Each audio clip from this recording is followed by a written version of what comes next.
নমস্কার বন্ধুরা, কেমন আছো সবাই? আশা করছি সবাই ভালো আছো, আমিও ভালো আছি। আমার চ্যানেলে সবাইকে স্বাগত। আজকে আমি বানাবো স্পাইসি গ্রিন চিকেন। তার জন্য আমিও কিছুটা ধনেপাতা পরিমাণটা একটু বেশি লাগবে। ধনেপাতা, রসুন, কাঁচা লঙ্কা, শুকনো লঙ্কা আর একটু চালমগজ একসাথে আমি একটা পেস্ট বানিয়ে নেব। ওই দেখো, সমস্ত মশলাগুলো আমি দিয়ে দিলাম, দিয়ে মিক্সিতে ঘুরিয়ে নিলেই রেডি হয়ে যাবে আমার মশলা। এই দেখো হয়ে গেছে। এবার আমি মাংসটা ধুয়ে জল ঝরিয়ে রেখে দিয়েছিলাম, এর মধ্যে ওই পেস্ট করা সমস্ত মশলাটা দিয়ে দিলাম। দিয়ে একটু আদা, একটু ধনে, জিরে, এতে আর ঝাল লঙ্কাটা দেবো না, আমি কাশ্মীরি লঙ্কাটা একটু দেবো কালারের জন্যে। হলুদ, একটু সর্ষের তেল, একটু নুন, সমস্ত কিছু দিয়ে আমি ভালো করে মেখে আধ ঘন্টা মতো রেখে দেবো।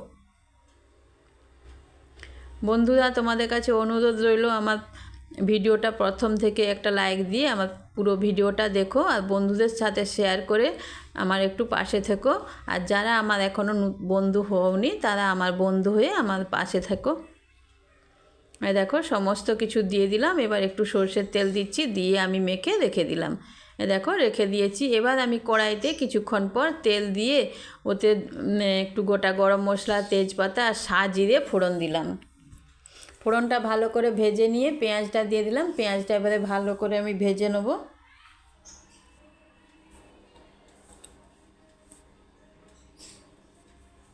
দেখো পেঁয়াজটা আমার ভাজা হয়ে গেছে। এবার এর মধ্যে একটা টমেটো কেটে রেখেছিলাম, ওটা দিয়ে দিলাম। দিয়ে আমি টমেটো আর পেঁয়াজটা আবার ভালো করে ভেজে নিয়ে এর মধ্যে ওই শুকনো মশলাগুলো, গুঁড়ো মশলাগুলো অল্প অল্প করে আবার একটু দেবো। চিকেনে অল্প করে মেখে রেখেছি, এখানে আর অল্প করে দেবো। দিয়ে একটু ভালো করে, একটু শুকনো মশলা তো একটু জল দিয়ে ভালো করে আমি কষিয়ে নেব।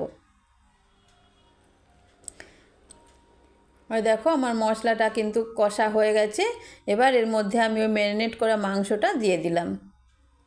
এর মধ্যে আমি আলু দেবো না, শুধু মাংসটাই হবে। এবারে মাংসটা যখন মেখে রেখেছিলাম আমি নুন দিয়েছিলাম তখন, আর তারপরে আমি নুনটা একটু পরিমাণ মতো দেখে শুনে আর একটু দিতে হবে। এবারে মাঝে মাঝে ঢাকা দিয়ে, ঢাকনা খুলে আবার নেড়ে দিয়ে এইভাবেই পুরো রান্নাটা করতে হবে।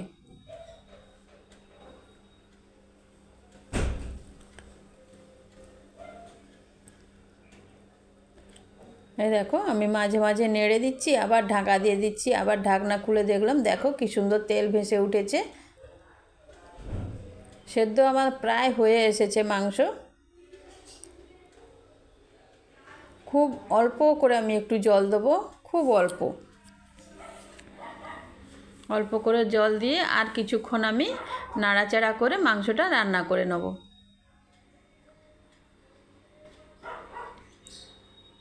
দেখো খুবই অল্প আমি একটু জল দিলাম, আর দেবো না, এতেই হবে।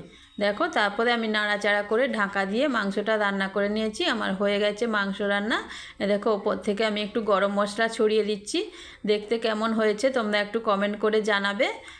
আর ভিডিওটি দেখার জন্য তোমাদের সবাইকে অসংখ্য ধন্যবাদ।